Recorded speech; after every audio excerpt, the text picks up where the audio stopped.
Who? To basically people You. who like purple.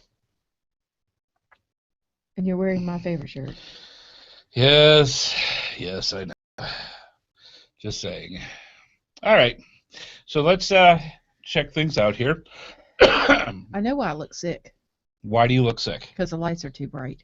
The lights are too bright. Yes. It pales you out. Yes, it does. It whites you out. Yes. It burns you out in a photography sense. If you have a picture or a photograph, I don't need to hear all that. And it's too white. It just makes me look white. Okay.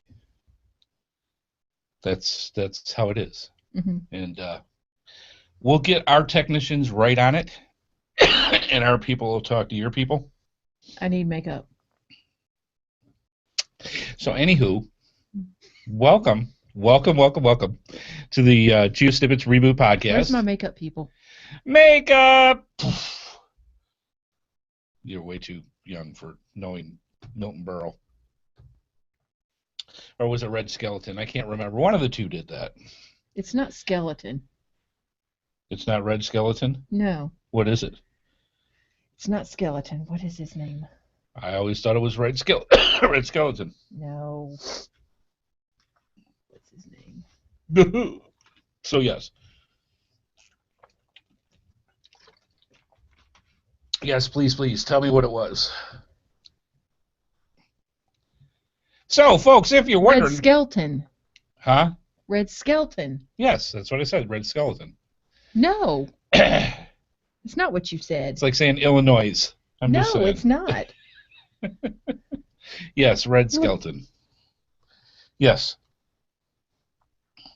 I've always associated the skeleton. That's how I can remember it. So that's like the road near us you call Polish Sausage Road, and yes. It's Jones Sausage Road. It's close enough. People know what I'm talking about. Oh my gosh. So hey folks, welcome to the choke off GeoSnippits Reboot Podcast. Welcome to the show. I'm your host, Andy HeadHardHat Smith, and I'm here with the wonderful, the delightful, the delicious wife, Amy. And we've got a lot of stuff for you tonight. Good stuff. We got the question and answer thing set up, so if you got questions, by all means, feel free to ask, and we will try to pick up on them as we go. And I'm going to get the some stuff up here. That is not the hangout. This is the pre-show. Let's get it right here. All right. So if you've got questions or whatever, go ahead and click on that, and we'll have that open as well to answer your questions. And so, yeah, we'll see what happens. This feature is disabled. It did that last week, too, and I know it's on because when I go to click on it, it says, click this to turn it off. And I'm not quite sure why. So some of them actually showed up. So I think what will happen is when somebody actually asks a question, it'll pop up. So we will find out. Anyways, that's how that works. Welcome, folks, to the GeoSnippits Reboot Podcast. This is the pre-show. And for the people that don't know, why not? You should have been around here a lot sooner than this. All you have to do is stop on by. It's a show before the show. This is a great thing for people to kind of learn about us, behind the scenes kind of stuff, and it also helps us set up the equipment, make sure everything's going the way it's supposed to, that kind of fun stuff. And that's always a good thing. So, yeah, this is going to be an interesting episode, and I'm going to be kind of curious to see how you do with this. I just give it all to you. Yeah, we'll have to see what happens, because tonight is going to be kind of a technologically tutorial. It's a technical tutorial, and it's actually based off of one of the original GeoSnippets that I made way back when, and we'll get more into the details later. But basically what it is, we were asked twice in the same week if we could go over something as simple as getting your digital photographs that you take on an everyday, point and shoot kind of camera, and how to get them on the computer. And then once you get them on the computer, how do you get stuff, the photographs, onto places like your geocaching.com website, the gallery there, how to add them to the logs, how to put it in the background, all that kind of fun stuff. And it's been a long time since I've done a GeoSnippits tutorial. And since this is the GeoSnippits Reboot, this would be a great way to go through and actually talk about how to do something like that. So some of this might be old school easy for you. Just kind of keep in mind for others, sometimes it's not as simple as that. I mean, I know plenty of people that you take your smartphone and give it to. Now we're kind of, some more than others, are techie savvy, and we can do things with our smartphones. And other people look at it and go, I haven't got a clue. And so this is to help out people that may not know a whole lot about digital cameras and how the photos are stored and how do you move them and how do you get them through. And there's so many different ways. And oh my goodness, how do you do this? I just want to get the photos off the camera and get it on the computer. How do you do that? Tonight's going to be the night for you to learn that. And probably a lot of little tidbits you may or may not have known. So that's what we're going to be getting into tonight. Good stuff. Also, we had a couple left, and we are giving away, that little birdie ratted on me again, and we are giving away. You want to see? I'll show you. Want to see? Want to see? Huh? Want to see? Tonight, we are giving away from coinsandpins.com. We are giving away not one, but two of these beautiful cosmic mirror geocoins from They Coins. really are nice. Oh, they're gorgeous. That's one of them that we're going to give away. And also this one here. This one is actually a personal favorite of mine. This is one of the ones that I really like. It's beautiful. It's nicely done. They're gorgeous coins. And so what will happen is one's going to the cash stash for our weekly question, and one is going for a live prize tonight. So stick around. You got to be here to win it. One of those at the during the show we are going to give away live, just for the people watching the show live. That's kind of give you that little incentive to come in and check things out and watch the show, because you go to geosnippits.com and you go to the top of the menu there, and you can see several different places. You got that great big graphic that you can click on that will take you to the GS Reboot Podcast section, where we have basically our live viewing room. Or in the menu, if you click like third from the left, you're going to see the GS Reboot Podcast menu item. Click onto that, and it's going to take you to our viewing screen. And in there, you will see all sorts of stuff about the show and what our last video cast was and all sorts of things. And it also brings up, which is hugely fun, you get the live video, so you get to see us as we're doing this show live. Underneath it is our chat room, which Miss Amy has been the matriarch of the chat room since she's been on the show, and that is a great way for you fine folks, while we're doing the show live, to communicate with us. And we literally get geocachers from around the world, and it's awesome because we get things like weather, how things are going. If Amy needs to answer a question, they give her the answers. All sorts of fun stuff to interact with us while we're doing the show. So it makes it a lot more fun than just us talking to you. We're communicating with you, and it's a great way for you guys to do that. So yeah, good stuff. So that's our pre-show in a nutshell. And we usually pick some silly topic. I think last week we got into shoes. Which I was looking at earlier. And guy stuff. And I learned about some new makeup today. Did you know? What kind of makeup? Bobby Brown. Bobby Brown. Why does that sound familiar? He was a singer, but it's actually a woman. He was a singer, but he's actually a woman. No, the makeup person's actually a woman. This isn't like Whitney Houston's husband person. Okay. I told you, the makeup person's actually a woman.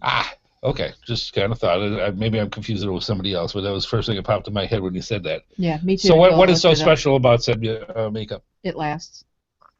So important. which most makeup doesn't. No? Mm-mm. I hate when that happens. Is it like... The women know what I'm talking about. Yeah, so it's like putting stuff on with a trough. No. And I should talk because I have rosacea. If you ever wonder why I have... it actually looks very nice. Is it? Mm-hmm. Yeah. Because if you ever wonder why I have red rosy cheeks and stuff, that's rosacea. And I tell him to wash them with the stuff that I use because I have rosacea also. It does help. It does help. I don't have that, if you notice. Oh, because you're beautiful. No, because I use this stuff. Oh, that too. It's a natural beauty brought on by artificial means. I'm just saying.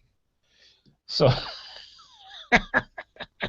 So yeah, it's good stuff, and makeup is interesting. I'm trying to think of some of the other stuff going on. How has it been in your neck of the woods? We've been kind of curious because we had our first ice storm. It was brutal. It was terrible. It was like completely devastating for the people of Raleigh, North Carolina. We we should tell them about. So basically what happens is, long story short, we get 1/10 of an inch of ice, which is slick, and nobody can drive on it. It's about because nobody should drive on it. 1/1,000th of an inch above a width of hair. Okay, so you had to scrape. It's a little bit more than a trace. And people in North Carolina do not do well when it comes to frozen accumulations. They don't like snow. They don't like sleet. They don't like ice. And so, yeah, we got 1/10 of an inch, shut everything down. We have what's known as 2-hour delays. So what that means is if it's a school or a business, instead of opening up at 9, it'll open up at 11.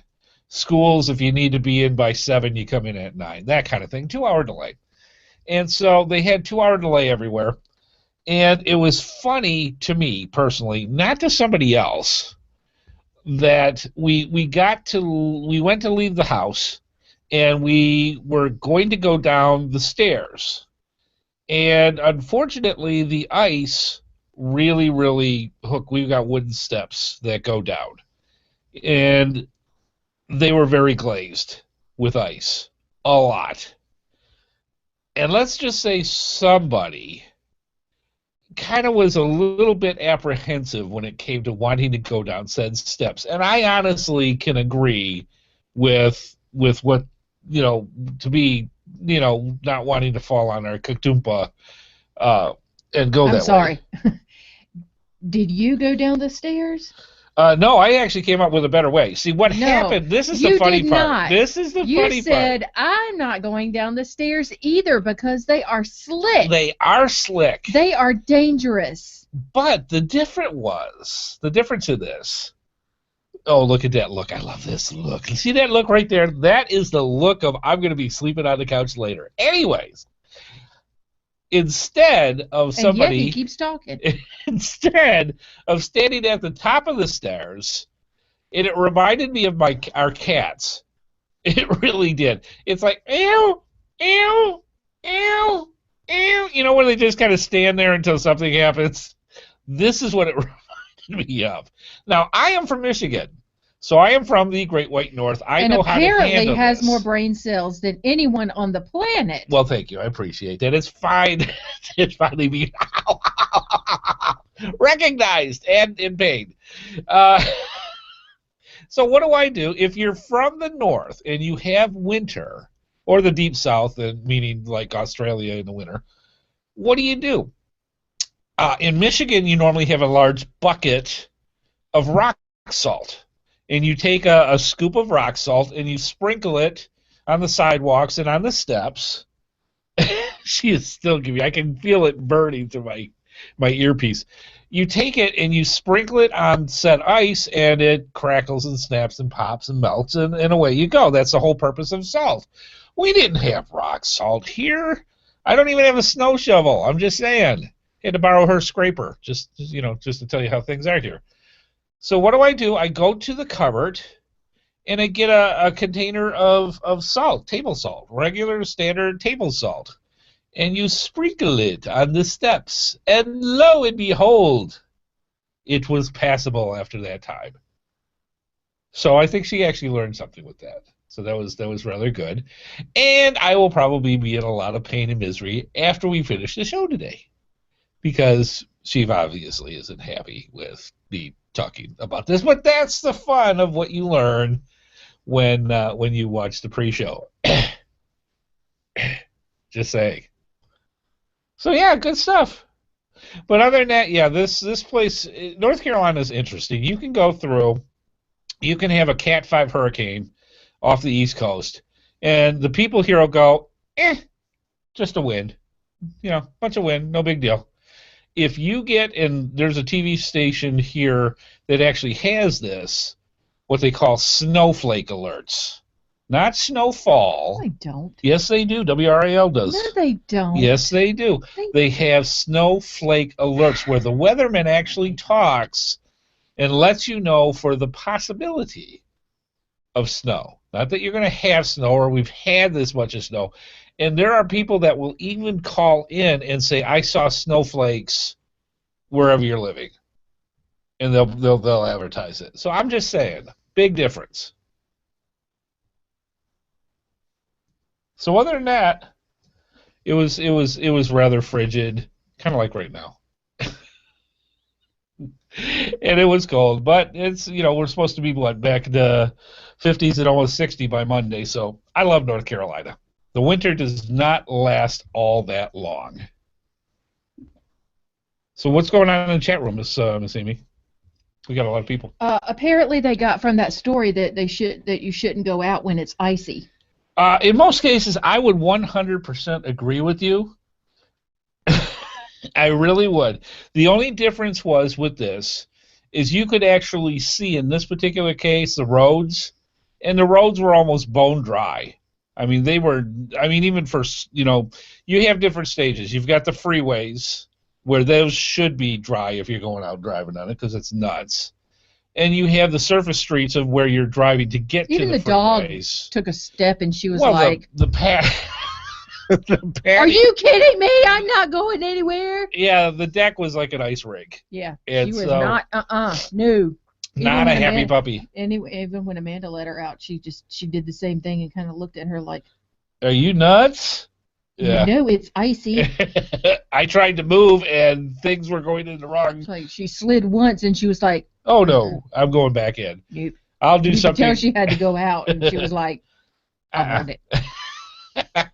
I love that with dogs when they do that. You sit there and it's just downpouring rain. You got to go to work. It's like, go. Just go. She'll look outside and see that it's pouring down rain. And do one of these numbers. Like, that work. That bad. And you can see the expression on their face. It's like, are you crazy? So, yeah, that's all part of the fun with that, too. But, yeah, the roads were actually perfectly fine. It was just getting from front door to said car was the issue for us. So, yeah, we're ready for spring.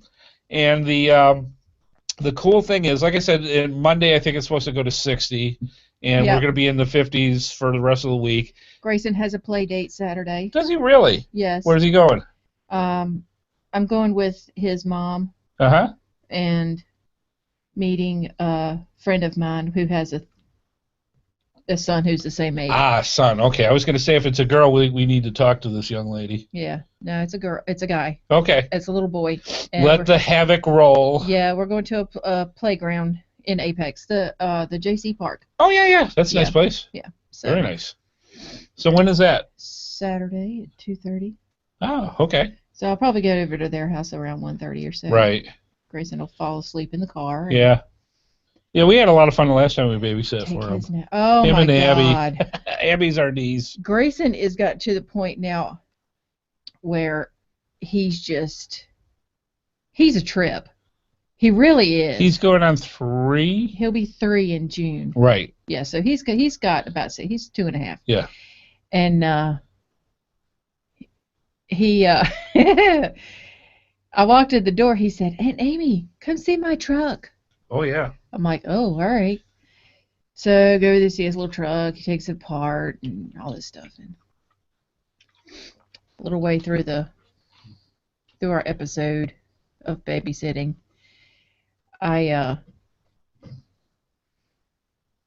well, he was eating a bowl of chili, and that was extremely entertaining. And Grayson had a complete conversation with him about his chili. Oh yeah, he was fascinated. He's like, "Is that your food? It's like, are you yes. eating your food?" Yes. And he's like, and he said, "It's, he said, is it hot?" Well, it was very spicy, so we didn't want him to eat any of it. Right. You don't want a 2-year-old with spicy food. Right. I mean, it was very spicy. And my brother likes spicy food. Well, yeah. So do I. So, and he was like, "Yes, it's very hot." He goes, "Oh, it's hot?" "Yes." So, further into the conversation, "Is it hot?" "Yes, it's very hot." And so he didn't want to eat any of it since it was hot. Well, you can tell the intent was there. Yes. And it was like, not happening. Sorry. Yeah, No, he won't eat it if it's hot. We have your food over there, so yeah, that's what we'll go with. And a little while later, I accidentally hit his hand and knocked his little sippy cup of milk out of his hand. And I said, "Oh, honey, I'm sorry." And I picked it up and gave it back to him. He literally, on purpose, dropped his sippy cup and said, "I'm sorry, honey." Kids are wonderful. Now, and it's a fun thing because people that are watching right now, if you have kids, you're like, "Oh yeah, I so understand." If you don't have kids, it's like, when are they going to start talking about geocaching? Mm-hmm. So just to tell you how things are. Yep, lots of stuff, lots of things to go, and looks like Memphis Mafia's in the house. Awesome. Bible Man Rick's in. Good stuff. Welcome, folks. Welcome to the GeoSnippits Reboot Podcast. We are just finishing up the pre-show. We got about another 6 minutes or so. And, how many of you, I'm kind of curious, how many of you have been basically housebound? Now, I know people that are in... the Mafia family is never going to be housebound. Huh? Mafia family is never going to be housebound. I don't think so. Is that in English? No. Okay. We actually have somebody that asked a question, and I think it's in Russian. I don't know what that is. Okay, so that's good. But hey, welcome, welcome to the GeoSnippits Reboot Podcast. I'm checking out. If you notice, we started up using the question and answers. Not only do we have the chat room, which we absolutely is our focal point when it comes to talking with people, we also have. For people that are watching through the YouTube on your computers and tablets and devices, the question and answer part is up. So if you've got a question or whatever you want to bring up to the show, bring it up in the chat room or bring it up in the question and answer section, and we'll try to do it if it's in English. The one now is in one of those languages that I look at. I have no idea what it said, so I apologize for the person that asked the question. But, that's how that goes. All right, good stuff. About 5 more minutes. But yeah, I was kind of curious how snowbound are you for the people that are in those areas right now around the world? I've talked to people like Corey Stevens, who's a co-host with me on the Geocaching Podcast, and poor Corey, he had 3.5 feet of snow dumped on him in Montana about a week or so back. He actually went out and did a snow angel during the show. It was great. Yeah. He got more snow. A friend of mine's in Michigan, and she goes around. Oh, yeah. Yeah. But what's interesting is apparently I don't know how much snow she has. In that part of Montana, they've got a section where basically what it is it'll snow a lot, then it'll melt, and then you'll get this layer of ice. And then it'll snow again, and go on top of the ice, and then that'll melt, and then more ice, more snow, more ice. So you've got this ice layer cake going for something like that. That's usually what we used to get. Yeah. And I can imagine if you're a geocacher in situations like that, how quickly geocaches will go through and actually just freeze in place. I mean, I know people that when they go out, they take a rock pick. They'll take a rubber or a wooden mallet, and basically sometimes you've got to chip out those geocaches to get to them. The rubber mallet is great for LPCs because those skirts tend to freeze in place, so you give it a light tap on the side and it loosens them up. That kind of thing. But I can imagine, depending on where you're at and how much snow and ice you get on a particular season, those geocaches, if they're close to the ground, I can imagine they got to be put pretty stuck in place. Mm-hmm. So, yeah. So I'm curious if you're snowbound like Corey, and basically he said he couldn't find the entrance to the igloo, so he wasn't able to go out geocaching. So that's got to be a little bit discouraging for people when they can't. I know for us, just the cold weather alone is enough to keep us a lot of times for going out. And I'm a wimp. I mean, I am, but some other people are more temperature challenged than others, Mm-hmm. and that happens. But does the weather get you down with that? I mean, if it's snow, is it because it's X amount of snow? Is it cold because it gets real cold? That kind of thing. So let us know. I'd be kind of curious on how that goes. Now, if you get somebody like the DeBears, the DeBear makers, from Canada. And they're from Canada. That doesn't count.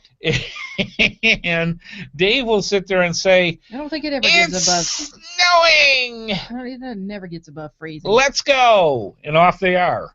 So I mean, that is some temperature cured people, I'm thinking, because the kids love it. The kids are like, snow, let's go play. Dave's like, snow, let's go play, and away they're off. So Dave rides his bike to work in this stuff. Well, yeah. Me, I came from the snow and the ice to be down in here where it's 50 degrees in winter and the tulips start showing up in the second or third week of February. So that's what I want. I'm all ready for spring. I mean, I've had the holidays. It's all great and fun, but I'm ready for warmer weather and getting out and doing stuff. Mm-hmm. Because I don't do well with cold. I'm just saying. All righty. What other fun stuff we got going on? Just, you're going to go out with the nephew. I'm itching to go geocaching. I'm actually dying to go geocaching. Thought we were going to go last week. Yeah. Well, there's different things that come up. Mm-hmm. I had to work, that kind of fun stuff. And you try to make a little... Weekend? Huh? Do you work this weekend? Yeah. Then you may not go geocaching. Well, I'm going to try to at least get in an hour or two, take a break, and just go, because I figured out that I can't do the all or nothing. I think it's got to be one of those things where if the weather's not perfect, fine, I'll go out for a little bit and get what I can, and go that way. And if I can't, because I've got other activities and I want to go geocaching, I may only be able to go out for an hour or two and see how many geocaches I can get then. But if I don't, and I just go I can't go out because of this, or I can't go out because of that, I'm never going to go out. And I really want to get that, that 2,000 mark. So I've got to get out there and start doing it. So that and health-wise, that's a huge thing this year. That's one of the things I'm going to try to do is really, really work on my health, because my doctor basically said, you want to live for much longer? And I kind of went, yeah. He said, good. This is what you need to do. Okay. So yeah, health is health, and geocaching, fortunately, is a activity that promotes health. I'm going to get out more, just for that, and we'll talk about health stuff probably in another episode or two up, so that we can start getting other geocachers interested in it as well. Sound like a plan? Awesome. All right, folks. Well, we've got 8:30. I think it is about time and to get the show started. And thank you very much for stopping on by for the GeoSnippits Reboot Podcast Patron pre-show. Again, this is the show before the show. The actual GeoSnippits Reboot Podcast is coming up next. All I have to do is fill in a little bit of stuff here, and we will be all set, which I love. All right, this goes here. This goes here. And that's not the right one, is it? No, it is not. As I ramble off. But thank you for stopping on by and joining us for the pre-show. We got a really good show for you tonight. I think you're going to have a lot of fun. Let's get ready to get this puppy started. There we go. Good stuff. There we are. All right, let's do this thing. The GeoSnippits Reboot Podcast is a proud member of the Tech Podcast Network. If it's tech, it's here.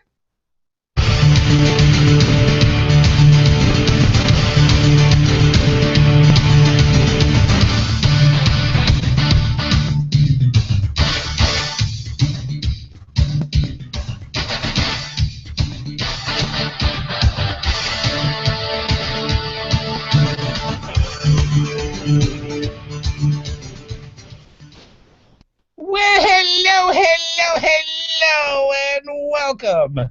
Welcome to the GeoSnippits Reboot Podcast. I'm your host, Andy, the HeadHardHat, and I'm sitting with the wonderful, the delightful, the giggly, the bubbly, the always fun to be with wife Amy, a.k.a. the HeadHardHatress. And, we have got some really good stuff for you tonight. We are recording live at the GeoSnippets Studios, and it is January 15th. 2015.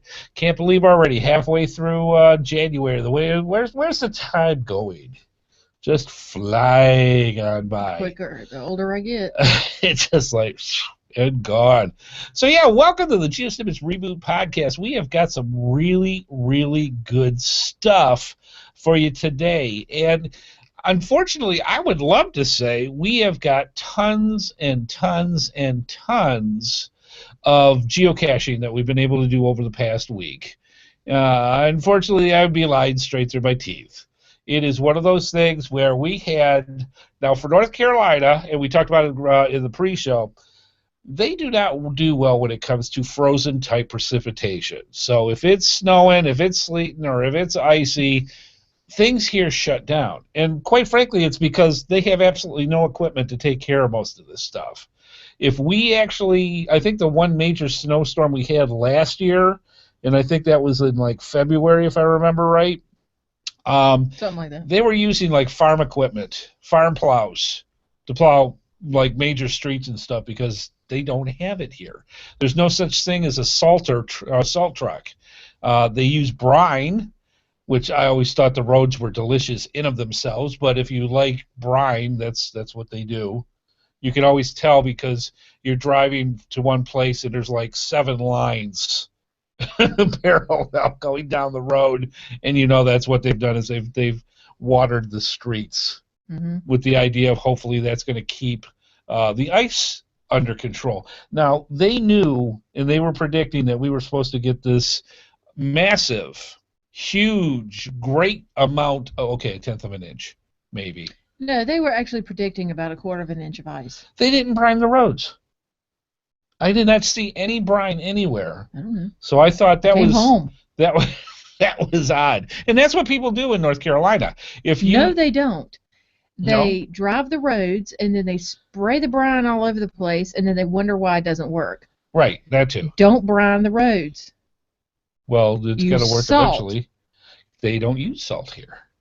Well, they didn't ask me. See, if you come from Michigan, where you have one of the largest deposits of salt in, I think, the country or the world, through Detroit, salt is not an issue. Here, not so much.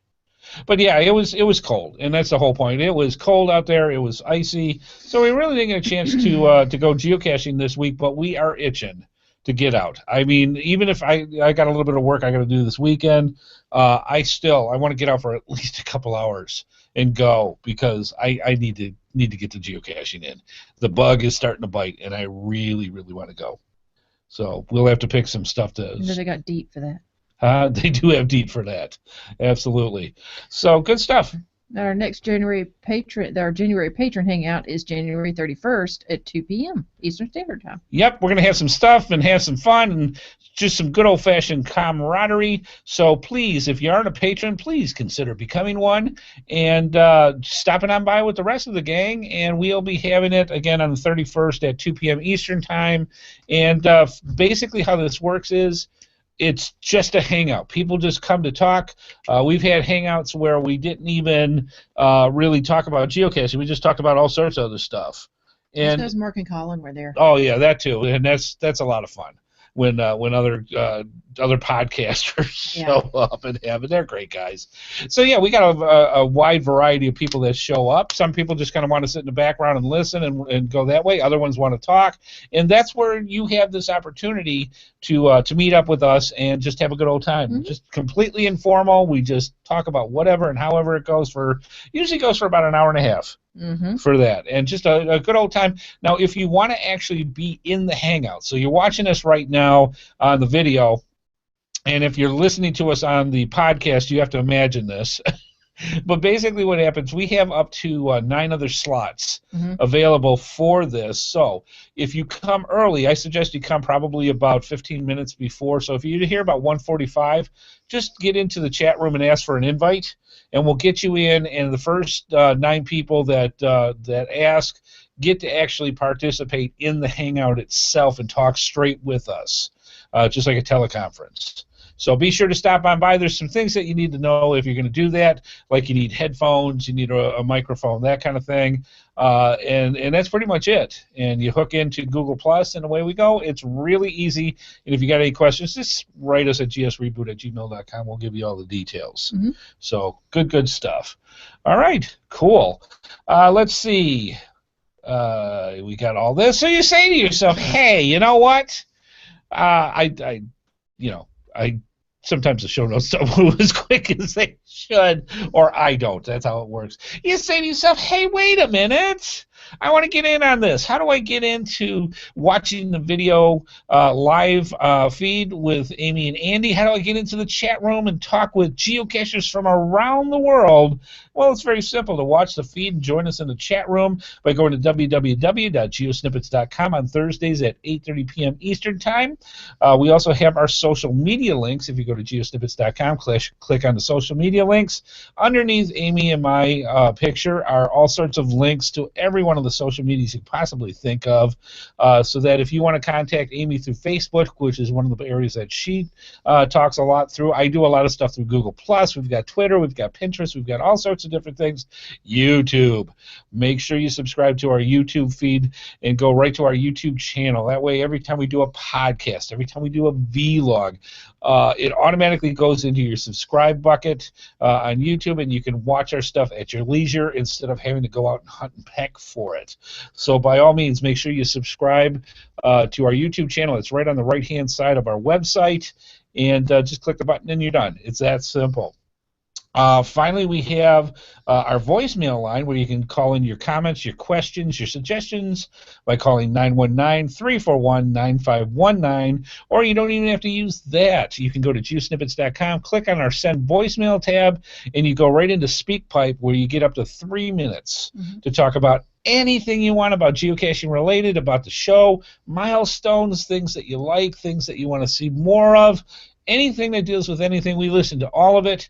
And if deemed worthy, we'll actually put it up onto the show and go that way. So please, by all means, try that. And we love your feedback. Absolutely love it. And we love sharing it with everybody else in the GeoSnippits Reboot universe. Really, really cool. It's easy. It's free. Be sure that you give it a try. And Miss Amy is doing what she does best. Okay, viewer feedback. It says my oldest son. Top first. Just above that. Ask HHH. I love that. Ask HHH. We'll talk about that in a second. My oldest son, Brandon, who is 5 years old, would like to ask. I knew she'd get a kick out of this. She didn't know this was coming, so that's why she's laughing. Oh, my gosh. Go ahead. How does Miss Amy come up with all those great ideas to tell Mr. Andy what to talk about on the Geo Show? How does she do that? He loves to watch live on the big screen every week. Thanks, Photo Pro, just Jeremy X. Thank you, and we love hearing it. Thank you, Brandon, very much for asking. Brandon. That was very good. Well, Miss Amy. It is a process because my brain does not function very well most of the time. So I have to start out at the beginning of the week, and there are several topics that we discuss during the week. Right, not including the meeting of which she never really shows up for. Right. It's in random. Right. So ultimately, Mr. Andy just picks one out of all of the topics that we have discussed throughout the week. Right. Yes. And then when I show up, it's like Christmas. Yes. And I'm just surprised. And as you are. Yes. So that's how we do it. And yes. It really is. A lot of the stuff that comes up for things to talk about, something happens during the week. And it's like, oh, that'd be cool to talk about. Yes. Or, oh, that may not be so cool to talk about, but we're going to anyways. Thus the ice story in the pre-show. And if you want to see Miss Amy give HeadHardHat the gloom, yes, and Brandon, if you want to see Miss Amy give Mr. Andy a mean face, yes, that's what you want to see. So, absolutely. Yes. Part of the fun. So yeah, we literally a lot of the stuff that we talk about, it's like, hey, do you want to talk about that? And Amy goes, okay, and away we go. She does come up with some really good suggestions, though. So things come up, and then we just go from there. But literally, it can go week by week. That's how we do it. Yes. So for you other fine folks to also follow same suit as PhotoPro, do this. If you have little ones, I love this. We did a whole section one time just on questions for Ask HHH. Ask HeadHardHat. Put it in the words of the children. Your child. And write it into us, either through SpeakPipe or write it into gsreboot@gmail.com. However you want to do it, in the subject line, put Ask HHH and put it in there, and we'll go over this. Yes, and he'll make me read it every week. It's awesome. I love it. And it's great hearing from the kids, because the kids have just as much fun, and they're avid geocachers as the adults are. Why not have them ask questions? I got to tell you, some of them are good. That actually made my night. Yes, that's really cool. I love it. That was awesome. I love it. Thank you for making Miss Amy happy, so maybe I won't have to sleep on the couch. Thank you so much. I wouldn't go that far, but it was cute. We can hope. Moving on.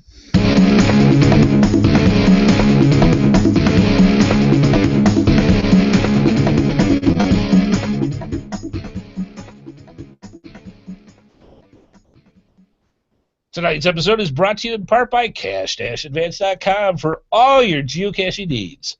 Cash-Advance.com. Go find it. And also by coinsandpins.com, the best place to get custom coins, geocoins, lapel pins, and patches made. Go through our GeoSnippits links and use the promo code HardHat for a 10% discount. And FYI for our listeners, you can sign up for their newsletter to get notified of when new coins and patches are available for sale. We're also very thankful to all of our sponsors, and if you want to see more of their products, be sure to go to our GeoSnippets websites and simply click on their logos. Not only do you get great deals, but it helps our program as well. Absolutely, and we thank you all for just that. That's great. All right, moving on.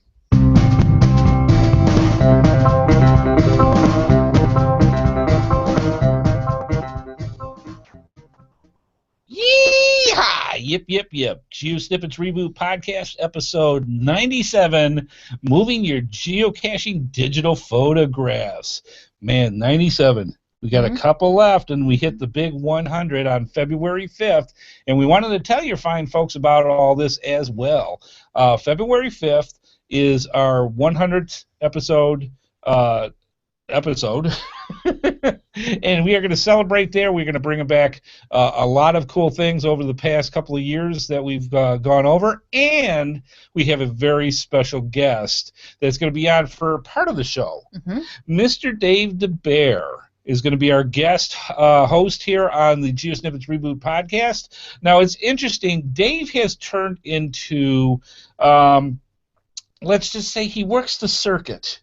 Yes, when it comes to podcasts. He really does. You hear DeBear all over the place on Geo Gearheads, on many of the other, OBeep. You hear him on all the other podcasts, and he is a presence, and we're so happy because he is such a presence in the geocaching community. He's got a great blog. He's got information oozing out of his pores, and he is just a fantastic geocacher.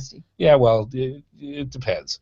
But he's just a great guy and a fantastic geocacher, and people just love having him around, including us. Well, Dave was with us in the first half of the 100 episodes, and he is going to be with us sharing some of the moments in episode 100. So be sure to I stop on believe you by. said that the first episode I was in that I said that I could probably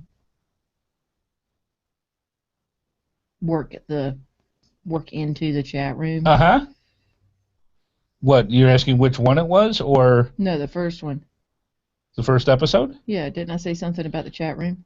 I think so, absolutely. I mean, that's some of the stuff. May or may not be able to do it. Actually, I think one of the first episodes that you were actually on, if I remember correctly, was one of the debates. Oh yeah, no, y'all asked me to come on. Oh, to be on the show. For y'all. Oh, to be kind of a producer the kind of thing? mediator person. Yeah. Yeah. Yeah. And and that was the first episode, and I was like, yeah, I'm out. Yeah, we did a debate, and I can't remember which one. I'm going to look it up because I am going to bring it up in the show. And you were the mediator for the debate. Yes. You were trying to keep DeBear and I from pummeling each other over such a heavy subject. That was, really. So that was all part of the fun. So yeah, anyways, DeBear's going to be on. So mark your calendars for February 5th. And this is going to be a lot of fun. I'm really looking forward to it. But let's get into tonight's episode, moving your geocaching digital photographs. Now this, if you were with us from the beginning with the GeoSnippits Reboot Podcast, the reason why this is called the Reboot is because way back in 2008, when I first started doing GeoSnippits videos, we wanted to use a podcast form to give tutorial type information, just like the GeoSnippets videos did way back when. So we were rebooting the subjects and going over ones that we had talked about in the past and going from there. So a lot of times we talk about how things were back then and how they are now. Back in December 16th of 2008, I did a GeoSnippets video dealing with moving your geocaching digital photographs. And if you look at it, we'll have the link in our show notes for that off the geosnippetsreboot.com in episode 97. And we'll have the show notes for all the things we're talking about tonight there as well. In there, it is a, you go back and you listen to stuff you did way back when, and you go, oh my goodness, I would have done it so much different. I would have. So it's kind of painful to listen to for part of it, but the information was really good. And with that, we actually had a couple of questions from some of our viewers saying, hey, look, I know how this sounds. A lot of you techno geeks can do this stuff in your sleep. I can't. Could you simply go over how to get photographs that I take from my camera and get them onto my computer so that I can put them into geocaching pages, in backgrounds of my geocaching page, into my log entries, that kind of thing? How do you do that? And we are a tutorial-based show, and we said, hey, why not? This would be a lot of fun, and we can actually hopefully help a lot of people that, may be a little shy and saying, hey, I really don't know how this works. Could you show me? And that's the whole point for tonight's show. So that was what we're going to do. First thing that we're going to talk about, and I'll bring this up right now. So you're saying to yourself, how do you make the pictures that I take on my camera? And when I say a camera, I brought as an example, I've got my Sony camera. It's just a point and shoot, nothing overly fancy. We use this for when we do our vlogs and that. Mm-hmm. And inside this camera, the temporary media or storage that we have is what is known as SD cards. And SD cards look like this. I'm going to see if I can bring one out of my package here. Now, this tells you how dated this is. People that have been in electronics for a while are going to giggle with this. This was a whopping 2 gigs. 2 gigs worth of memory. Now, I actually have SD cards that are 256K. 256K. You do? I still have some. Why? 256K, 512K. The first 1 gig that came out. This one's a 2 gigger. And if you notice, it's about the size of a postage stamp. You can see the back here. It's got some copper electrodes here. This is where the transfer is. And it's got a slide spot on the side for locking it. So in other words, what happens is you can set this to lock, and it will copy, stop it for, what's the term that I want to use? It'll make it so you can't put more pictures on it. It makes it read-only. Yeah. So you can actually lock it so it stays in read-only and is protected that way. But for the most part, people usually don't even mess with that. Matter of fact, a lot of times they'll put a card in their camera and forget it's even there and go that way. So this is what an SD card looks like. There is also different sizes of SD cards that are available. There's two main ones. You've got your standard SD, and then there's another one that is about the size of if you can see the little black dot next to my finger at the bottom, that's the size of a micro SD. It's teeny, teeny, tiny. And those are the two main sizes that we have right now. And depending on what happens, you can have, and I'll show you here, you may have a micro, or a mini, I should say. But the device that you want to have, I was going to say, that's not a micro. No. You have a adapter. And all this is it's an empty case that is the same size as an SD card. And that little micro slides into this little teeny, teeny slot right here. And once it connects, it now acts like a full-size SD card. Mm-hmm. So those are the sizes that you have right now for SD cards. And like I said, 256K back then, that was magic. That says 512. Yep, 512's the other one too. I mean, that's just how it was. And to be able to take it out of a device and put it into your computer instead of having to load it, back then, let's just say the speeds were not all that fast. Mm-hmm. Even for the size of the cameras or the files that the pictures were made of, mm-hmm. It still took forever. So yeah, those were a godsend. And this still runs in the same side of thumb drives as well. Mm-hmm. That was another way of transferring. I mean, if you remember way back when, we used to have CDs and DVDs. Do you remember those, boys and girls? That we could burn things on and save them onto that. We had zip drives. Those were another one that lasted for about 2 years before something else came along to make them better. But anyways, cameras, let's get on to that. SD cards are what you want to use, and those are the main sizes. Now, something if you're going to buy SD cards that you want to consider are the speeds of the card. Now, I'm not going to go too much into detail with this, but just remember there are ratings on it, usually between 2 and 10. And there's like 2, 4, 8, and 10, I think, are the main ones that they go through. The higher the number, the faster the speed of the card. Do you remember on hard drives and diskettes where it was a certain speed that was associated with said how fast you could transfer the data back and forth? That's what happens with SD cards, too. There are speeds that you want to go through. Most standard ones are usually 4 to 8. Are your standard everyday cheapies that you can get with that. If you get the 10s, those are a lot faster. And for modern day cameras like this guy, there are ultra speeds that you can go to as well that are made for high speed cameras or video. So be sure when you're actually looking at SD cards, you want to make sure of the size, you want to make sure the speed, how fast it is, and again, the higher the number, the faster, and also the capacity.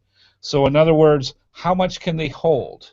So this little guy here that used to have, a whopping 2 gig, I don't know if you can even get these anymore at this place. Most of them are much more than that. Right now, 16, 32 gig, 64 gig are pretty much the standards. You can actually get into the terabytes when it comes to this. So there are things that will hold an entire, what we used to have on a external hard drive, those big things that used to plug in the side of your computer, still do. A lot of people use it for storage. You can get them this size now. It just blows my mind that much memory can be held in something that small. Mm-hmm. And I suddenly thought of my brain. I don't know how that works, but that's how that goes.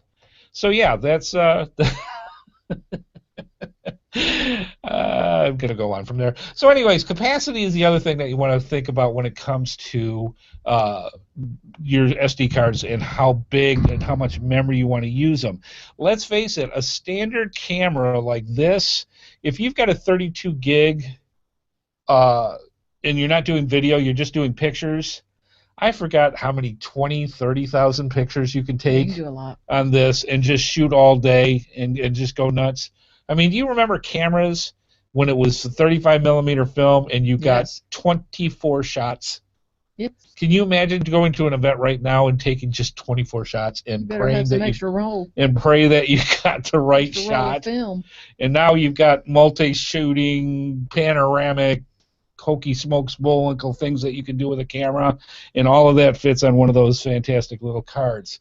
So yeah, that's all part of that. Now we've discussed how the pictures are stored on a camera on an SD card like that. How do you transfer them from the camera in here to the computer? And there's actually several different ways that you want to consider for this, and none of them are really technically challenging, I don't think. They're pretty standard nowadays, and doesn't take a lot of learning curve to actually. Depends on who you are. It does depend on who you are, and if you're not, you feel apprehensive because of electronic devices. Once you try this, it's really you I know get people it. who don't even have a smartphone. Yes. This is true. So if you want to take that step over and above and give it a try, it's pretty easy overall once you do it. And once you see how easy it is to go, you're going to be a champ in no time to do this. So that's how that goes. So let's talk about some of the different things that you can do. Something as simple as how do you take the card out of the camera? Now, depending on the camera, this is my Sony that I have for here. And what it is in this particular case, usually at the bottom of the camera, there is, or on the side, depending on the type that you have on here. Let me see if I can get this to do this. There we go. The little door opens up. It usually has a locking mechanism, usually because you don't want your battery in your card to pop out unexpectedly. So you unlock it, the little door opens up, and you're going to see two things. One, you're going to see the battery that fits in there, and next to it you're going to see the slot that is where the SD card is. And all you do is push in with your fingernail, and you'll hear it click, and you let go, and it literally pops out. And that's it. Now, this particular card that I have here is a 32 gig SD card, and this is what you do to get your pictures. So once you take your pictures, what I recommend in this particular case is you turn the camera off, you pop out the card like this, and so this is where you can manually, all your pictures are on this. This is where it's all at. So manually, all you have to do, if you've got a laptop, if you've got, there's devices that you can plug into to use as well. All you have to do is, like say on a laptop, there's usually a slot nowadays. There weren't way back when, but there on most laptops now it's pretty much standard. It's a little slot on the side of the laptop, and it usually has a little protective shield where all you have to do is push in, and let's see if I can do this here real quick. If you push in, just like that SDD card comes out of the camera, it's got a little protective shield that you pop that out and you slide the SD card in. It only goes in one way, and it'll connect into the computer, and away you can go. And we'll talk a little more what you do once you get to that point. So manually, you can take the SD card out of your camera and literally put it right back into the computer that way. If you have a situation like I have on my smartphone, which also has SD cards in there as well, I have one of those cases that goes around the smartphone that I'm going to need a class in physics and a large rubber mallet to get the case open so I can get to the card. I don't want to do that. I don't want to mess with how to take everything apart. There's got to be some other way than getting the card out of the camera or out of the smartphone to get it to the computer. Well, that one's really simple too. In a lot of cases, your cameras are going to come with a USB cord. And basically all it is, it's usually about 2-3 feet long, and it has on one side a USB adapter that plugs into your computer, and the other half has the micro connector, and I'm going to show on the camera here as I do this. There's a little spot that is made for plugging that in, and all you have to do is take the end of the cord, plug it into the side of the camera like this, plug this into the USB port into the computer itself, and that is how the connection is made with this.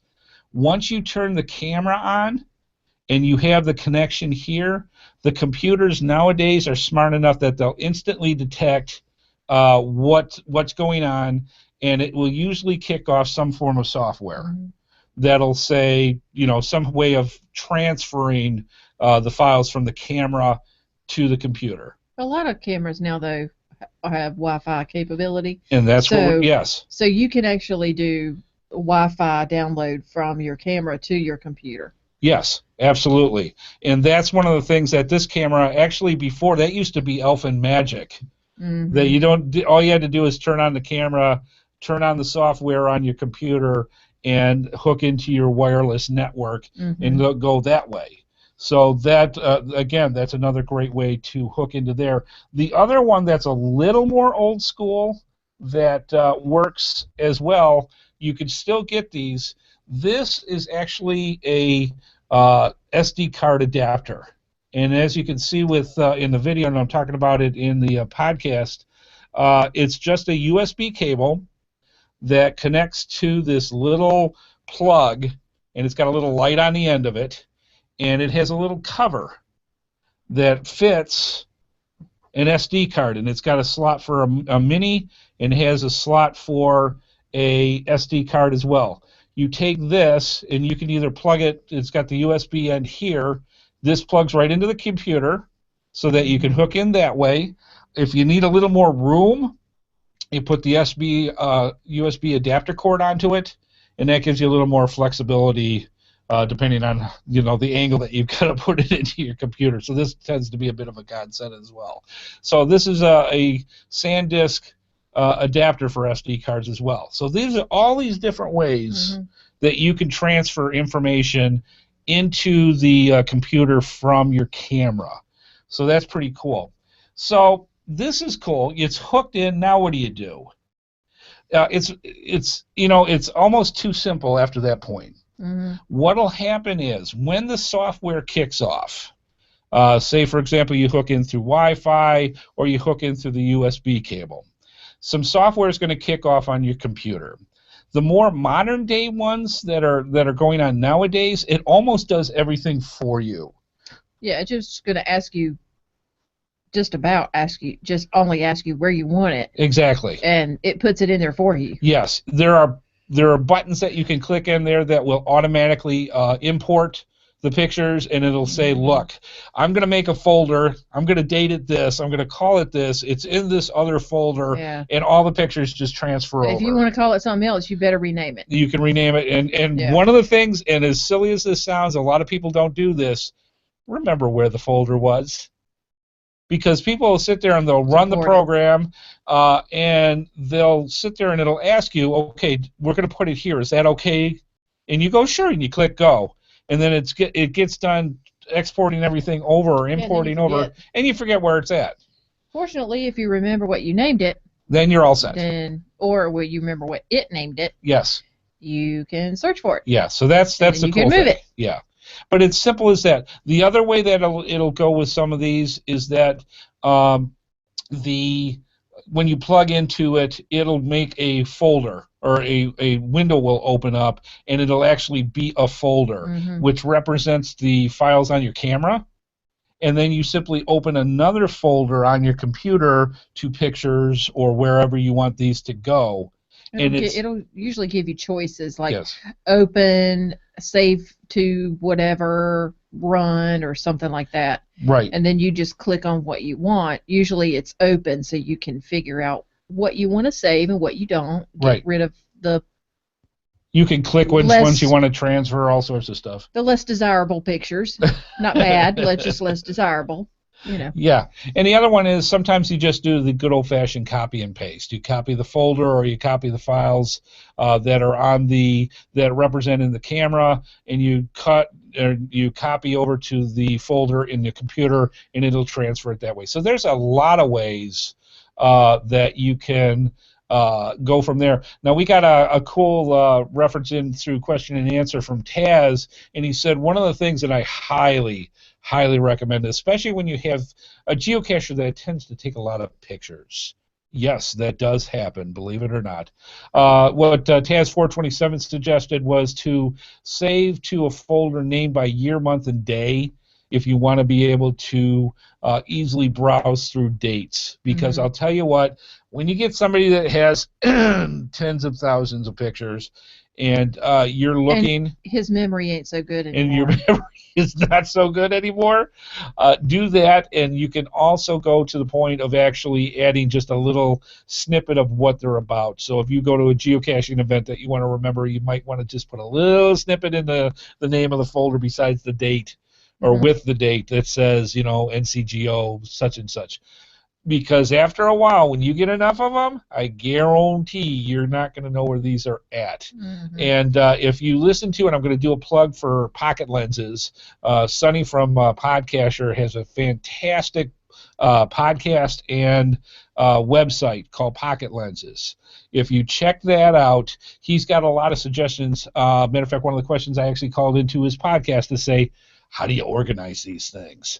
He's got some great suggestions. So if you want to check things like that out, I highly recommend you go check out Pocket Lenses, the website, pocketlenses.com, and learn more about that. But anyways, just to let you know that there's all these different ways of getting the files over to that. Naming conventions, awesome. I used to have a lot of my stuff, still do, by year, and have stuff in there so it's a little easier to check out, because these things get unwieldy really, really quick. All right, some of the other things that you want to consider once you get the photos into your computer are things like this: saving in a safe place.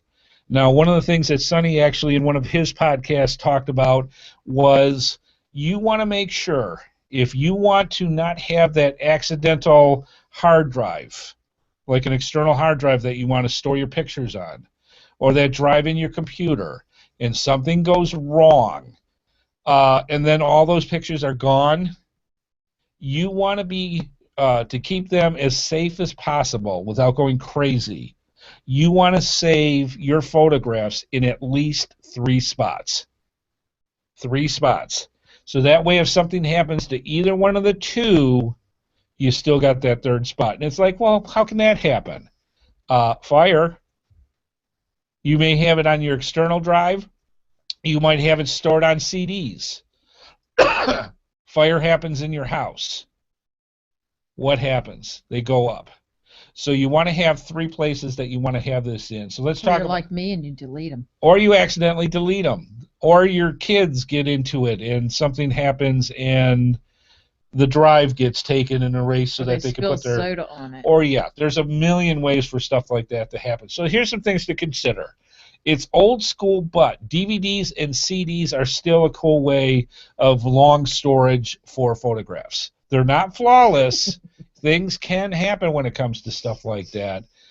But one of the things you may consider for storing some pictures that you may not look for a long time to, DVD and CDs are still a good way to go. But keep in mind, a DVD nowadays I think still only has, 4 gig that you can put onto it. So just keep that in mind. Yeah, they don't really have a lot of space, but comparative to nowadays. Comparatively. Yeah. But they're kind of an old reliable. But yeah, I mean, you can still get them. Yeah. And while you can't store thousands and thousands of pictures on them, you can do a lot. You can do a lot. Yeah. Yep. I got Grayson's hospital baby pictures on there. Absolutely. On a CD. Yep. You can store it on the computer itself, but just keep in mind, even with a 2 terabyte hard drive on your computer, those fill up really, really quick. One of the things that I keep a lot of my stuff on are these external hard drives. Remember the big clunky ones? I still have them. The ones that are the size of a I'm not box of surprised. cereal. They're down to this, and they're even thinner than this now. This is a 2 terabyte that's an external drive. So that's another good one that you I'm would sure want it's to keep. in the house somewhere. They're right over there. But I So, tell you, yep. So the other part I'm besides gonna that, burn it. no, don't do that. The other one that you want to consider is the cloud. Yes, the cloud, that infamous place on the intranet or internet, depending on what you're saving, that saves your pictures. And some of the examples for the cloud would be like Google. Google has a fantastic way. All my Android phones automatically, when I take a picture, I've got it set up that it automatically saves on my camera or on my smartphone, and it automatically goes to a place on Google. So you've got 2 copies right there of photographs. Picasa really is good. And Google also owns Picasa, Yeah, which Picasa's is good. a good photograph enhancing Yeah. utility, and also a great place that you can store photos. But they pretty much it's moved a lot of the stuff from Picasa to Google over time. But you can still do it, and I still have albums that are out in Picasa. Dropbox is another one that has a feature on there that is saved out into the cloud that you can automatically save your photographs onto that. Evernote does that as well. So those are cool places. There are dedicated websites like Flickr that you can go and save all these things. A lot of times for free or a minimal amount of monies to save all your stuff on the cloud. And it's secure and works great for that. So there's many different places and options that you can have right into the industrial ones where you can pay large bucks to save huge amounts of data. So all that can be done on the cloud. All right, good stuff. Anything cool in the chat room coming up? Our birthdays. Birthdays are coming up? Yeah, All right. me and Bible Man Rick are a day apart. Are you really? Mm-hmm. Oh, good stuff. All right, so yes, we should have a birthday party. Okay, we can do that. Me and Bible Man Rick. Well, he's in Virginia, so yeah, he's close. So hey, we might have to work something out and give us an excuse to go to Virginia. Yes. So, anyways, good stuff. Getting your photos out onto geocaching.com's cache pages. You got your photos in your computer now. You're ready to rock and roll. We didn't even touch all the different types of enhancement things like Snapseed and Picasa and all these other ways where you can take your pictures and make them even more bootyful. Instagram. I mean, all those, and well, those are ways of social media. So, yeah, I mean, we haven't even touched those either. No. So, we're just going to talk about once you've got your pictures on your computer, now what do you do? Well, it's really cool. If you want to get it, say, for example, you're geocaching and you're finding somebody else's geocache. You've got this beautiful scenic shot that you took, and you want to put it on your log entry of that geocache. How do you do it? Well, it's simple. Your pictures are already on your computer. All you have to do is go to that web page for where you're going to log your find. I'm assuming you found it. If not, it's a DNF. Either way, you can still do this. All you have to do is go to the log page and click on there is an upload image icon. And once you do there, you select an image from your machine, which means that you go to the folder that has all your pictures. You find the one you want. You click it, and it will take the name of that photograph and fill it in on the website. And in geocaching.com, don't worry about your pictures being too big, because they even have a message on there that says the site will resize your image once it is finished uploading. So basically they minimize it and compress it and make it so that these great big pictures are still nice and viewable, but just not as big as they normally would be if you just had the file by itself. Saves a lot of space. And if you take geocaching.com, which must have millions and millions of pictures, that's a lot of space. So it will resize it for you. You choose your file.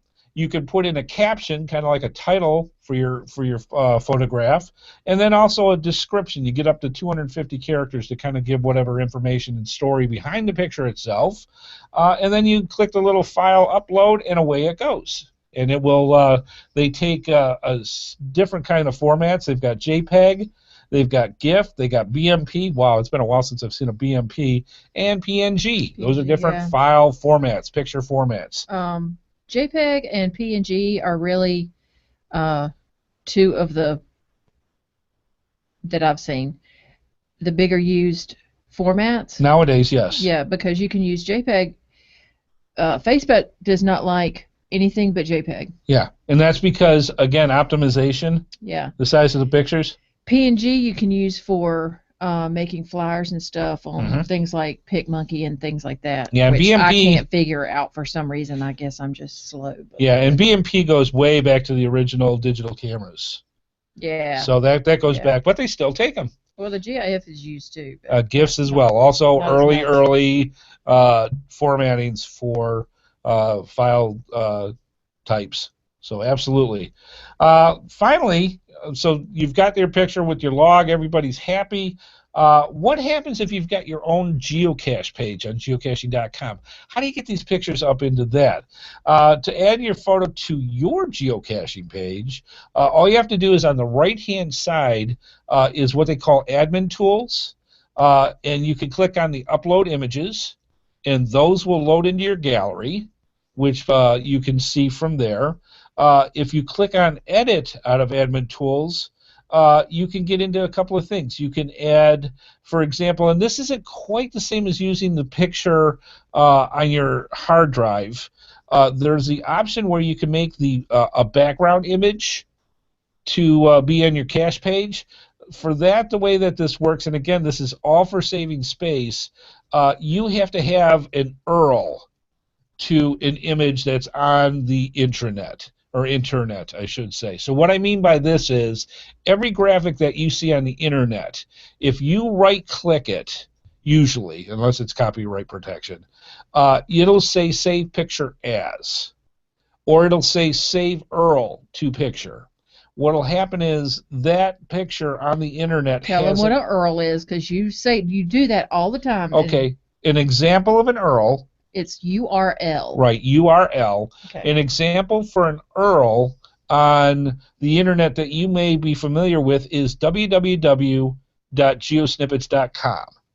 Yes. That is, if you go to our website and you click onto that, all the files that make that website are on that URL. Yes. All right. Pictures are also in that collection of files. And that picture, say for example, I had a beautiful picture of wife Amy. And it was called wifeamy.jpg. That would be at www.geosnippits.com/wifeamy.jpg. All right? That's the URL for the picture. So if I wanted that picture to be the background picture of my geocache, you go into Admin Tools, you click Edit, and for where it says Background Image URL, you put that URL into there, and you save it. And suddenly that picture is going to get pulled from the internet and put in as your background for your geocache. The reason they do that is because it's pulling the image from someplace else, and it's not stored on geocaching.com's website.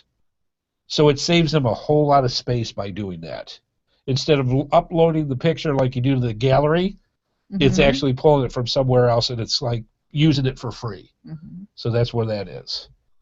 And then finally, there is, and we're not going to get into this because this deals with HTML, which is the code for how websites work. Yeah, nobody. Right. Yeah. If you look into admin tools, there's a thing called long description. And there's a way of actually putting your pictures into long description as well. And that deals with HTML, and that's a whole other episode. So there's all these options of all these different ways for you to be able to go through and put your pictures up on geocaching.com's website. And that's really cool. So just to finish things up, there are a couple of do's and don'ts that you want to consider when it comes to pictures and photographs with geocaching.com. Number one, no for don'ts. No spoilers.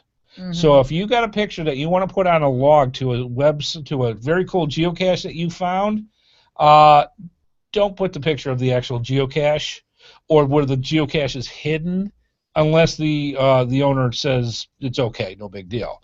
Most of them won't if they put a lot of effort into it. So no spoilers. Don't show the actual geocache or the geocache hide in the logs, because that's just not a cool thing to do. Also, don't show the travel bug or geocoin tracking number when going out into the social networks or putting it on the geocaching.com page. Unless it is your own travel bug on your own vehicle, on your own coin or whatever. Right. Unless it's a personally owned travel bug. And I wouldn't even do that, because what happens is... Well, people do it all the time. I know, and the reason why you shouldn't, because it's very simple for somebody who wants to be mischievous. If he sees a travel bug number, the actual travel bug number, the tag, the code, whatever, you can actually yank it from whoever owns it at the time out of their list and put it in their own and place it wherever they want digitally and go that way. So I would not do that if I were you, to put it out visually, unless it's something like your shirt or whatever. If you're going to do something like that, that's no big deal, because they know that you're not going to have your shirt and yank it. And even if there are ways of getting it back. Yes, which reminds me I still need to do that. Okay, fair enough. Gosh, I keep forgetting. And finally, keep your pictures family friendly. Yes, please. Yes, that's all part of the fun. Geocaching.com is family friendly. Keep them nice. And go that way. All right, good stuff, man. Just for a simple subject, that was a lot of talk. Yes, you did do a lot of talking. Sorry. That's how that goes. Well, we hope you enjoyed this information, and I hope this gives you some incentive to get out there and take some photographs and get them out there where other people can see it. They love seeing stuff, and again, geocaching and photography go like peas and carrots. It's that cool. So, good stuff. Let's move on.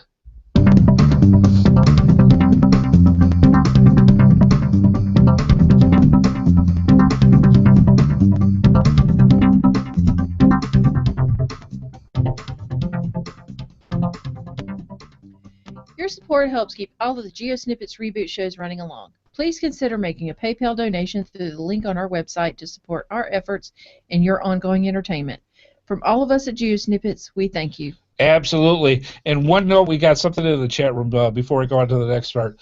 Very important note, and thank you, Memphis Mafia and Taz and everybody else talking in there. One thing you may not have known about photographs, if you're going to put them someplace, especially if you put them in your logs, keep in mind there is a thing known as metadata and tagging that deals with many modern cameras, especially with digital. And what that means is if you take a picture and especially your smartphone, it has a GPS technology in there, it will put into the metadata for that picture, which gets saved when you upload it. It has the GPS coordinates where it was taken and any other pertinent data there. So if you have a puzzle cache and you're showing either you're taking pictures of a waypoint or where the final is, even though you don't even say it, and you don't even realize that this information is being stored on the camera because you can turn it off. People that know where to look can just sit there and take a gander at the metadata for a picture and know where the final is. Just a thought. It's cheating. It's cheating, but it's also available, and people, if they know how to do it, they'll do it. So again, metadata and tagging, turn it off of your smartphone or some of your digital cameras that have GPS technology, and shut that off so that people can't do it. Just a thought. Thank you guys in the chat room. We love you. Thank you for bringing that up. All right, now a quick note about the Patreon program. If you're not a patron of our show, why not? We would greatly appreciate it if you become it. If you go to I'm going to try that one more time. patreon.com/HeadHardHat. If you check that out, we have a way that you can not only enjoy saying to yourself, I'm helping support them so this fun stuff can keep on coming, and all these great shows are coming because I'm helping them do this. Please support our show through our Patreon program. And if you do that, there are a whole set of options that you can get and rewards that you can receive just by being a patron. And there's a whole list that we can go over, but tonight we're running a little long, so I'm going to go really quickly. For $1 a week, $1 a show, you can support us and get tons of options. Check it out by going to patreon.com/HeadHardHat. Check out the rewards. Become a patron. We greatly appreciate it because it literally, I had to pay another bill. We had to pay a hosting bill this week for GeoSnippits. So that's what literally keeps the show going, and we couldn't do that without you. So for the people that aren't patrons, thank you so much. That's why we're still here. For the people considering to become a patron, thank you in advance. We really appreciate it. And, yeah, literally keeps the lights on. All right, let's move on.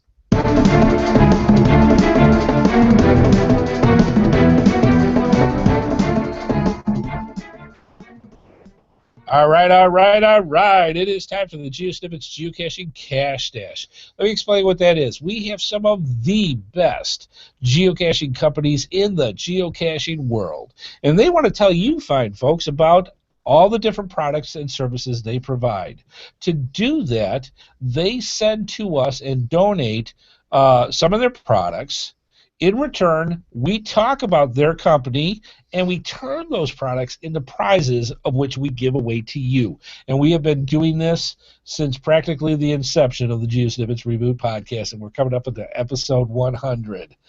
I'm telling you, lots of prizes. So each week we ask a question, and we have a prize associated with it, and you come and you send your answers in to us, and then we do a drawing to find out who the winner is. Miss Amy, if you would be ever so kind to tell us what the prize was or is for episode 96 from last week. From coinsandpins.com, it's the Benchmark geocoin. And this is a beauty. I don't even think they make these anymore. This goes way back. I had to look really deep in the GeoSnippits Cache Stash Vault, and this is a beautiful coin. It has the original geocaching benchmark symbol on the front, and then a lot of information on the back that talks all about the geocaching benchmark. This is a fantastic. It is a hefty coin. It is really nice, and that is the prize for episode 96. All right, the question was, geocaching was originally inspired based from what 160-year-old game?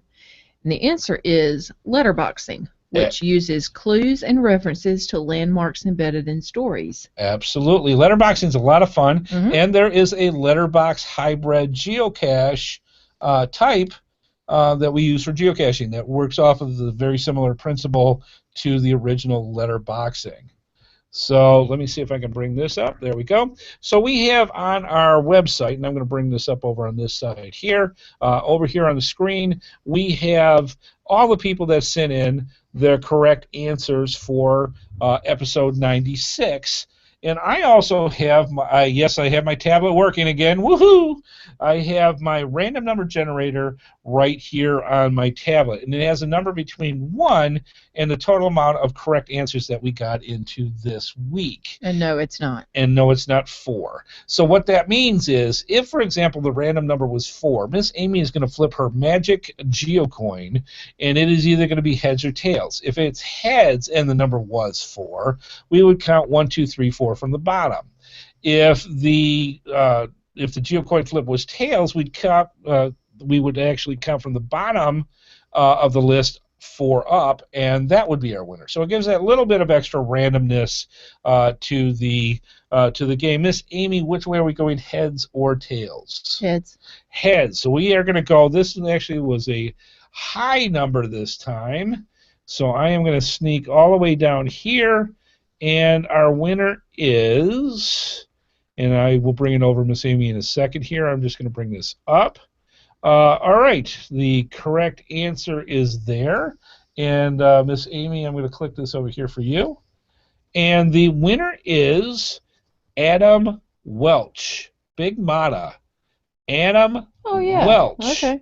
And you won that fantastic geocoin from coinsandpins.com. And like I said, look this one up because this one goes back probably I want to say 4 or 5 years. I don't know. This is maybe more of a collector's item than we even know that we're giving out tonight. Adam, be sure you send in your address, And please. please send us your address, and we will get this out into the mail as quick as possible. So congratulations again, Adam Welch, for winning the prize for episode 96. That is fantastic. All right, so I'm going to do this. I'm going to move this up and go to here. So you might be saying to yourself, hey, wait a minute.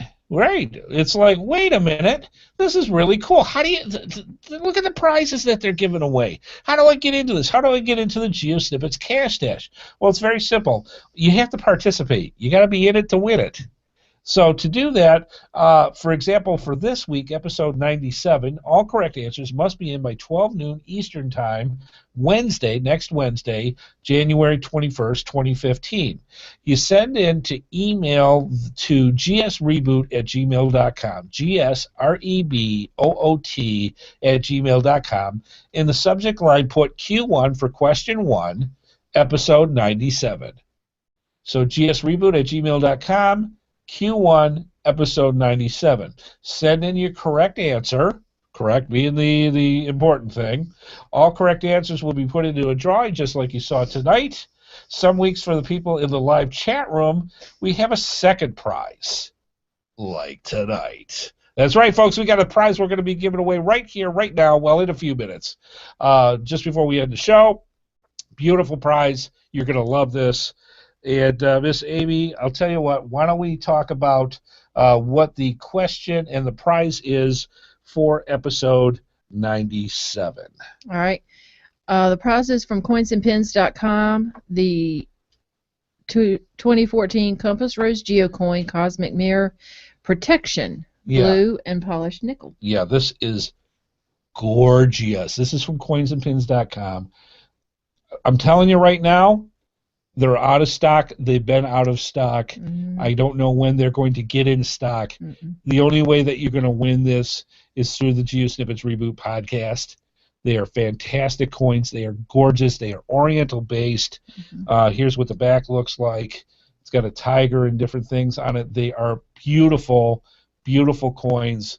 This is their 2014 Compass Rose Geocoin. Mm-hmm. This is the prize. They are fantastic. What is the question? The question is, what is the name of the Groundspeak-based free app found on iTunes and Google Play stores? And we want the complete name. What is the name of the Groundspeak-based free app found on iTunes and Google Play stores? The name of the app. Send those in for episode 97. All right, good stuff. All right, we wanted to do this, and this is going to be great. Miss Amy lives for giving away prizes, and that is what we are going to do tonight. Let's talk about what the prize is. All right. The prize is the other Compass Rose Geocoin from Coins and Pins. Cosmic Mirror. This one's longevity. It's orange and nickel. This is gorgeous. If you can see the video of this, it is a fantastic this doesn't do it justice. No, it really doesn't. It really doesn't. These are gorgeous coins. The front, it has an orange background with polished nickel. Mm-hmm. It has a, what's the name of the crystal? Swarovski crystal. And again, it has beautiful orientation on the back of the coin. Mm-hmm. They are gorgeous, and we thank Coins and Pins so much for letting us give these away. And believe me, when I say it's difficult for us to give it away, it's difficult to give it away. Just saying. That is the coin we are giving away live tonight, and we are going to do our favorite. For this, we are going to do the one and only GeoSnippits Reboot, proud to present, email race. So this is what you need to do. You need to go to your favorite sender of email, and you're going to start an email. Don't send it yet. We've got a way of sending the flag here so everybody goes at the exact same time. In the address for the email, you want to send it to gsreboot@gmail.com. gsreboot@gmail.com. In the subject line, you want to put Q2 for question 2, episode 97. So in the subject line, Q2, episode 97. Now, don't send it yet. There's something we want you to put into the body of the email so that everybody goes at the same time. You ready? Everything set? All right, Miss Amy, what do they put into? And the second you hear, click send. Winter Blast. Winter Blast. Send. All right, good stuff. All right, we're going to wrap up the show here, and then this is going to give you guys a little bit of time with the delay to get your answers in. Some people are about 30 seconds. Yeah, there's a bit. Yeah. But they're all going to get it at the same time when they get through there. So that's what we're going to do. Let's wrap things up and see who wins.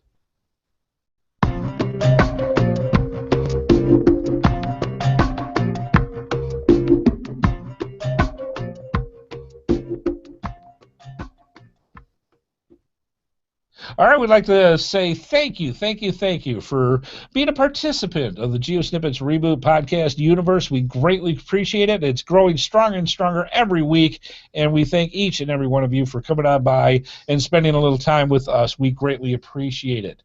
Please let us know what you think about tonight's episode, what you like, what you didn't like, what you want to see more of, what you want to see less of. We greatly appreciate it because this is your show. We tweak it to the way that you guys like it, and you take your feedback very, very seriously. So please let us know. Send an email, send it through SpeakPipe, send us through wherever. We love carrier pigeons. They're delicious.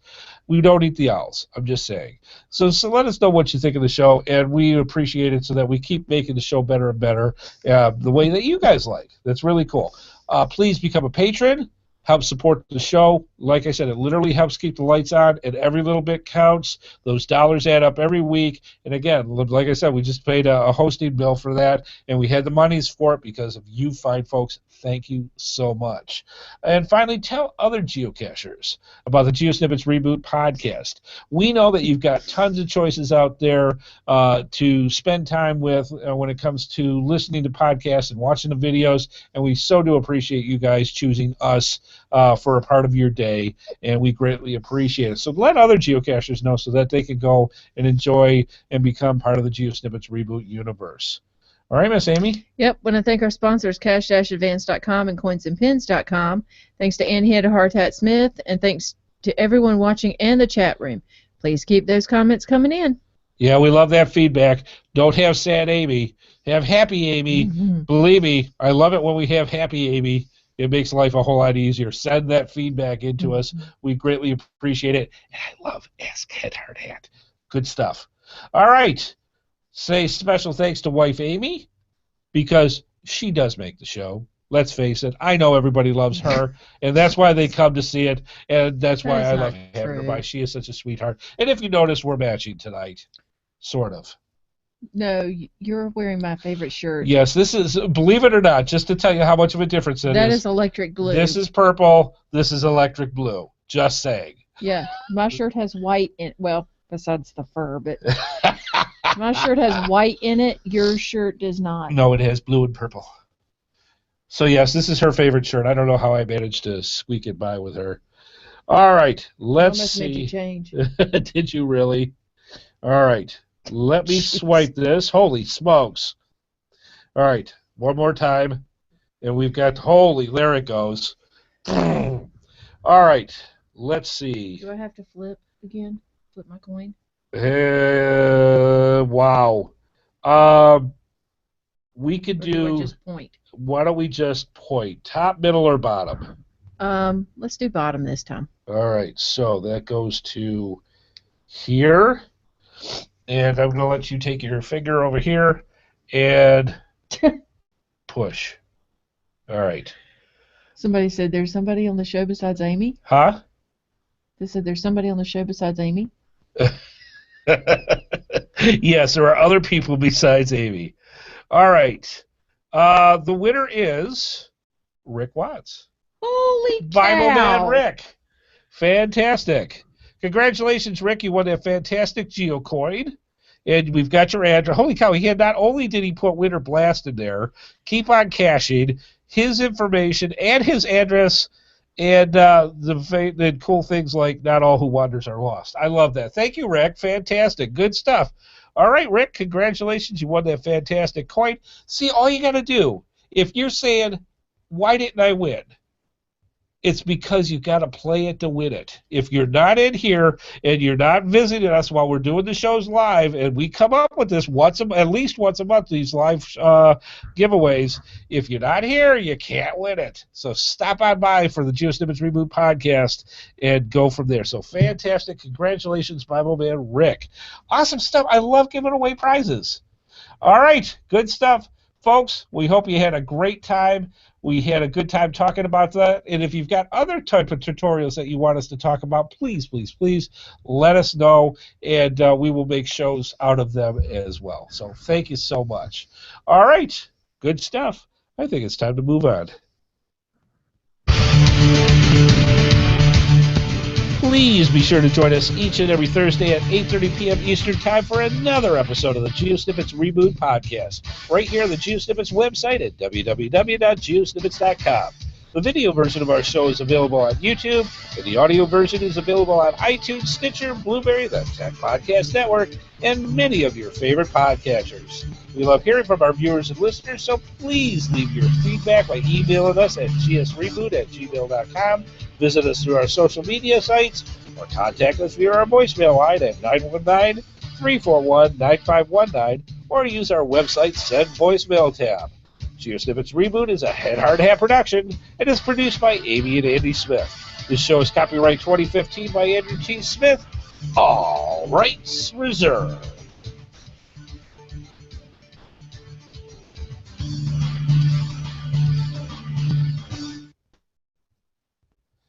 And clear. All right, folks. We hope you had a good time tonight. We sure did. Thank you so much for stopping on by. You know, these tutorials, sometimes they can be really, really informative, and you get these little golden nuggets that you didn't realize before. You know, that's what it's the whole point of doing the show, so that we can inform fine folks like yourselves about different aspects of geocaching. Sometimes it's really cool stuff, sometimes it's technical stuff. The point is, you get a well-rounded set of information, and that's what we love giving out to you. And we hope you appreciate it. Let us know. Had a good time. You know, the weather's crazy out there, and no matter where you are on the planet, things are just kind of nuts. Mm-hmm. So be safe out there. Take those extra precautions when you're out geocaching, especially when you're in the extreme weathers, and be safe. We'll see you fine folks next week. Have a great week. Have a safe week. We'll see you out on the trails, folks. Bye-bye.